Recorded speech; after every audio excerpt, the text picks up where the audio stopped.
Hi friends, मैं छोटलाल कुमार आप सबको आपका अपना यूट्यूब चैनल स्मार्ट स्टडी 2.0 में हार्दिक स्वागत करते हैं। हम लोग क्लास 12th का हिंदी पढ़ रहे थे और आज 10वां चैप्टर स्टार्ट किए हैं जिसका नाम है जूठन और इसका लेखक हैं ओम प्रकाश वाल्मीकि।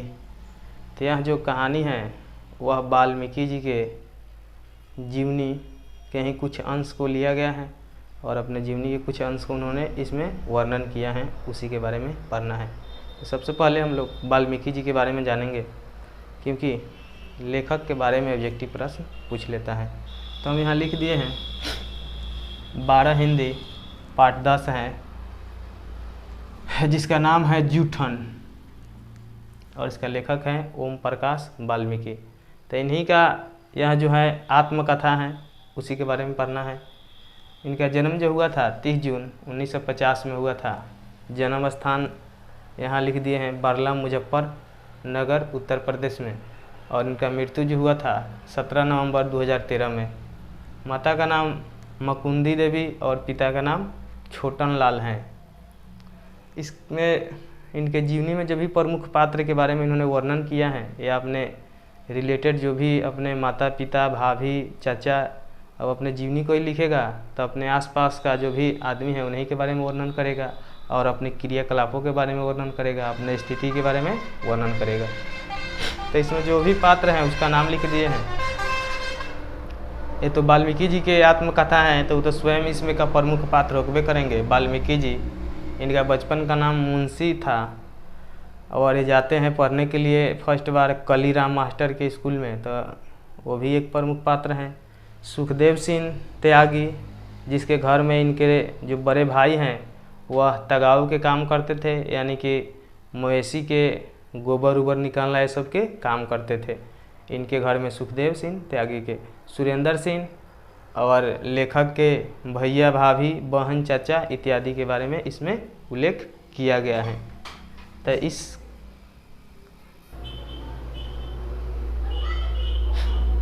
तो इसको भी हम लोग सारांश के माध्यम से इनके जो भी आत्मकथा है उसको समझने का प्रयास करेंगे और इसमें जो भी प्रश्न उत्तर होगा उसको करने का प्रयास करेंगे। तो आज हम लोग इस वीडियो में जो जूठन कहानी है ओम प्रकाश वाल्मीकि जी का जो भी आत्मकथा है उसके बारे में जानेंगे।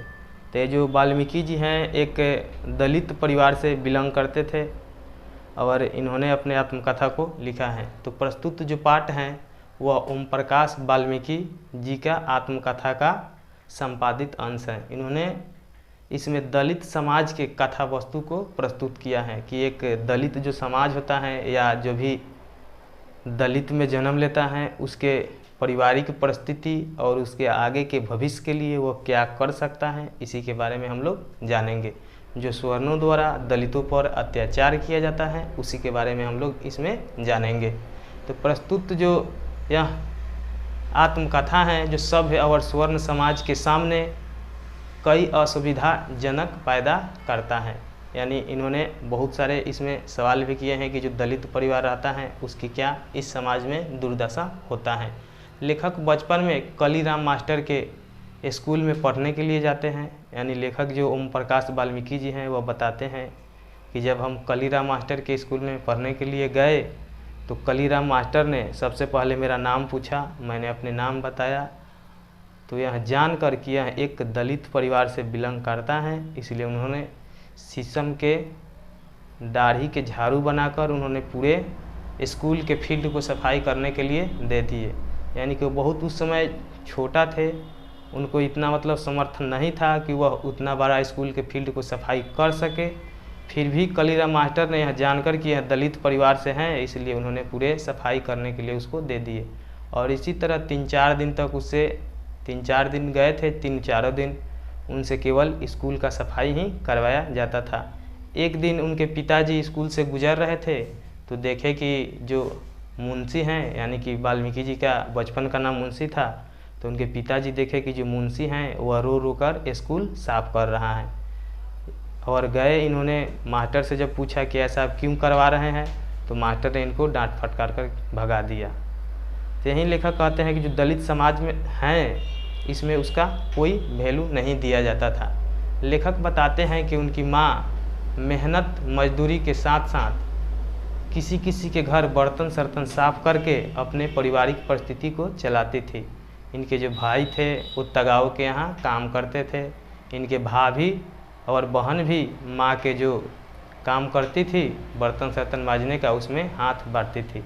इनके बड़े 2 भाई थे, उन्होंने तगाओ के यहाँ नौकरी करते थे।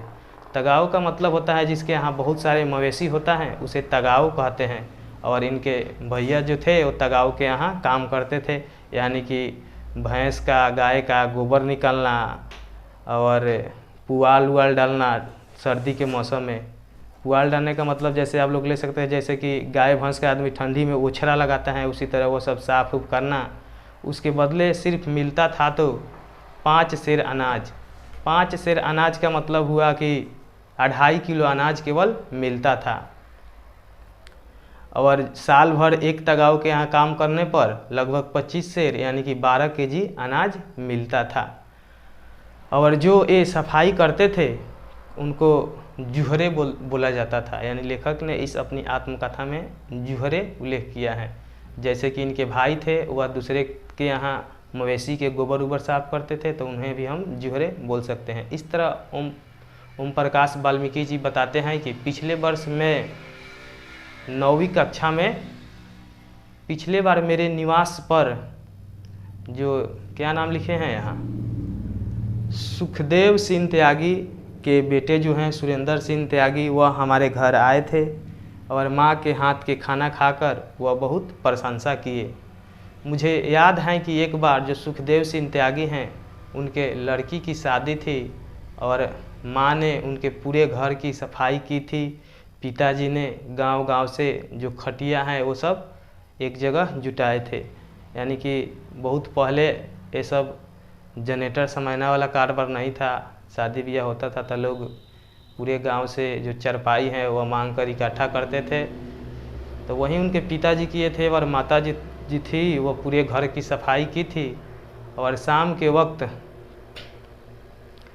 के वक्त ये गई थी और उनके दरवाजे पर बैठी थी।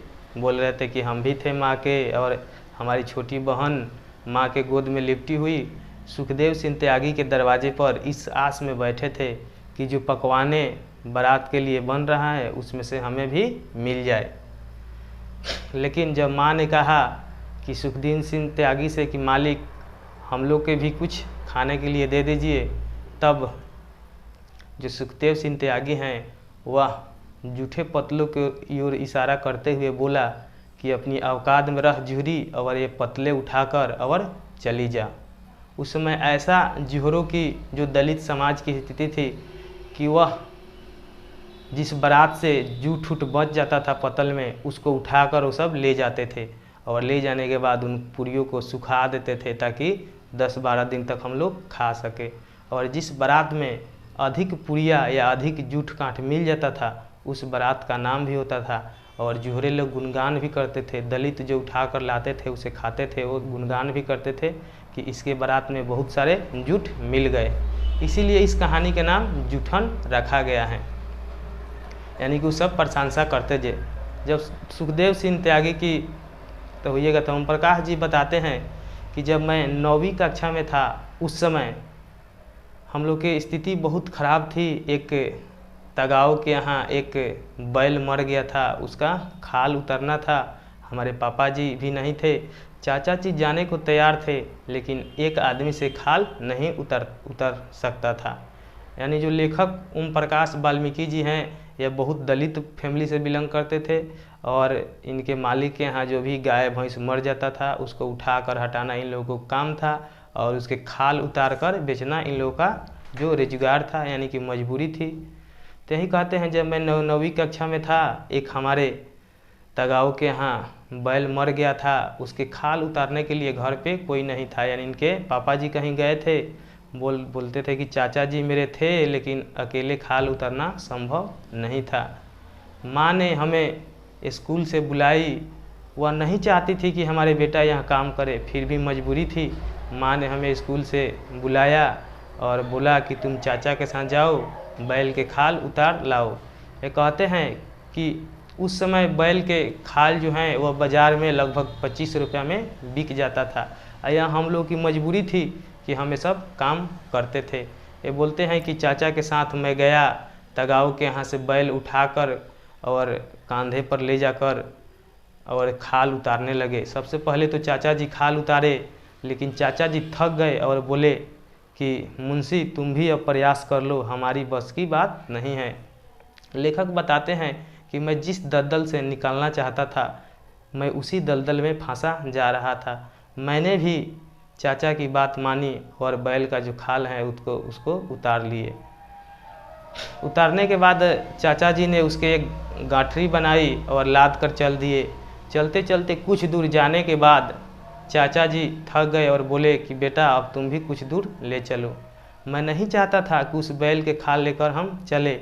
मैंने जैसे तैसे रास्ता बदल बदल कर उनके बहुत दूर पीछे पीछे चल रहा था, क्योंकि मुझे डर था कि कोई यह घिनौना कार्य करते हुए मेरे कोई स्कूल का सहपाठी मुझे देख न ले।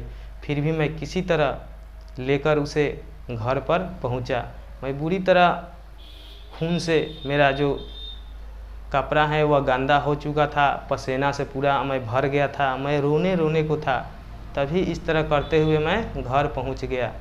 घर पहुंचने के बाद जब भाभी ने मुझे देखा तो उन्होंने सबको डांट पड़ी। वह बोलने लगी कि इनसे एक काम मत करवाओ, भले हम लोग भूखे मर जाएंगे लेकिन इस गंदगी में इन्हें मत ढकेलो। वाल्मीकि जी कहते हैं कि आज भी वह भाभी की बात जो है हमें प्रकाश बनकर चमकती नज़र आती हैं कि आज तो हम उस दलदल से निकल गए हैं, लेकिन लाखों लोग उस घिनौने काम को मजबूरी में करते आ रहे हैं। तो इस कहानी में वाल्मीकि जी ने अपने जीवन के जो भी परिस्थिति हैं, जो भी घटनाएं हैं, जिन जिन कठिनाइयों से उन्होंने गुजरा है उसी के बारे में इसमें वर्णन किया है। शायद आप लोग समझ गए होंगे।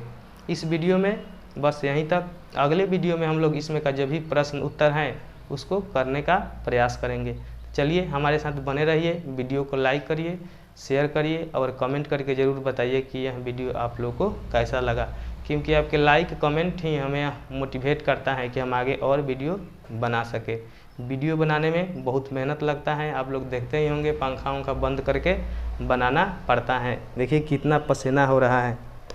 सो प्लीज़ आप लोगों से रिक्वेस्ट है कि हमारे चैनल को सब्सक्राइब कर लीजिए, ताकि जब भी हम वीडियो डालें सबसे पहले आपके पास इसका नोटिफिकेशन चला जाए। चलिए वीडियो देखने के लिए बहुत बहुत धन्यवाद। कल वीडियो हम नहीं बना पाए थे, इसके लिए माफ़ी चाहते हैं, क्योंकि रेगुलर हम वीडियो डालते रहते हैं। कुछ टेक्निकल प्रॉब्लम के कारण हम कल वीडियो नहीं बना पाए थे।